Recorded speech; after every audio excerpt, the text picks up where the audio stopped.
আরক্ষা দপ্তরের অবসরপ্রাপ্ত কর্মী কবি ধীরাজ কুমার রায়ের প্রথম কাব্যগ্রন্থ চেতনার আলো ছায়ার উদ্বোধন হল মহাসমারোহে। 18 জুলাই 2026 তারিখ শনিবার বিকালে বিপুল সংখ্যক কবি সাহিত্যিক ও সাংস্কৃতিক কর্মীর উপস্থিতিতে এই কাব্যগ্রন্থের মোড়ক উন্মোচন করা হয়। গোবরডাঙ্গা সেবা ফার্মার্স সমিতির সুদৃশ্য অডিটোরিয়ামে এই উপলক্ষে অনুষ্ঠিত হয় সাহিত্য সম্মেলন ও সাংস্কৃতিক অনুষ্ঠান। প্রবীর কুমার হালদারের উদ্বোধন সঙ্গীতের মধ্যে দিয়ে অনুষ্ঠানের শুভ সূচনা হয়। স্বাগত ভাষণ দেন কবি ধীরাজ কুমার রায়। অনুষ্ঠানে সভাপতিত্ব করেন যমুনামতি পত্রিকার সম্পাদক সরোজকান্তি চক্রবর্তী।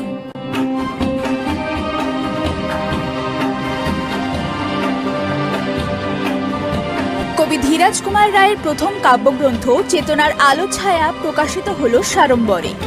অনুষ্ঠানের প্রারম্ভিক পর্বে কবি কন্যা প্রীতিলতা বসু রায় ও স্মৃতি রায় খা উপস্থিত অতিথিদের আন্তরিকভাবে বরণ করেন। এরপর সংকল্প শিল্পী পরিষদ ও অনুরাগ সাহিত্য সংস্থার পক্ষ থেকে কবি ধীরাজ কুমার রায়কে সংবর্ধনা জ্ঞাপন করা হয়।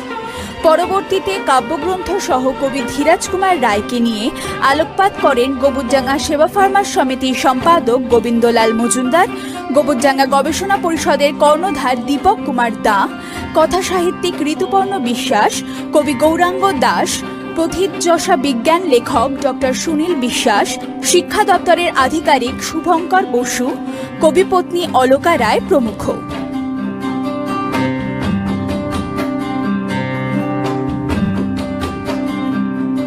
দ্বিতীয় পর্বে স্বরচিত রচনা পাঠ ও সাংস্কৃতিক অনুষ্ঠানে অংশগ্রহণ করেন দীপক মণ্ডল, কল্পনা পাল, কাকলি রায়, অপূর্ব কুমার মণ্ডল, প্রত্যয়ী বসু, শঙ্কর মল্লিক, জয়ন্তী নাথ, কার্তিকচন্দ্র বিশ্বাস, অলকানন্দ বসু, প্রতাপমোহন চট্টোপাধ্যায়, গৌতম মণ্ডল, নবকুমার বিশ্বাস, বৈশাখী সাহা, পাচুগোপাল হাজরা, বিধানচন্দ্র মণ্ডল, কেয়া দেবনাথ, তাপস তরফদার, রেখা বালা, কবিতা বিশ্বাস, সুনীল মণ্ডল, প্রীতিলতা বসু রায়, সৌমেন মণ্ডল, সুব্রত সরকার প্রমুখ।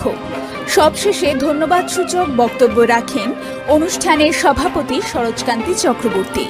এদিন সমগ্র অনুষ্ঠান সুচারুভাবে উপস্থাপন করেন প্রাবন্ধিক বাসুদেব মুখোপাধ্যায়।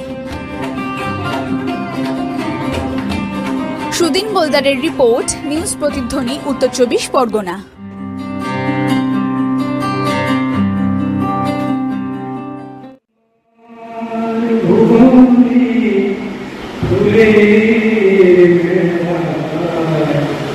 আমি করি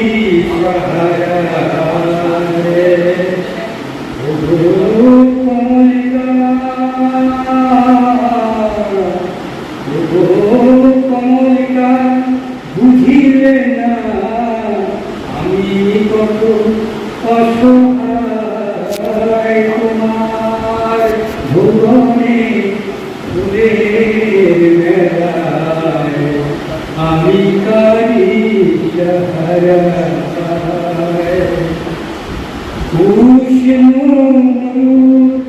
অভিশাপ লয়ে ভেঙে গেছে আজি অবসাদে করে কণ্ঠ আমার রুদ্র নিঃশ্বাসে ভুল শুনে গান গায় তোমার ভুবনে ফুলের মেলায় আমি কারি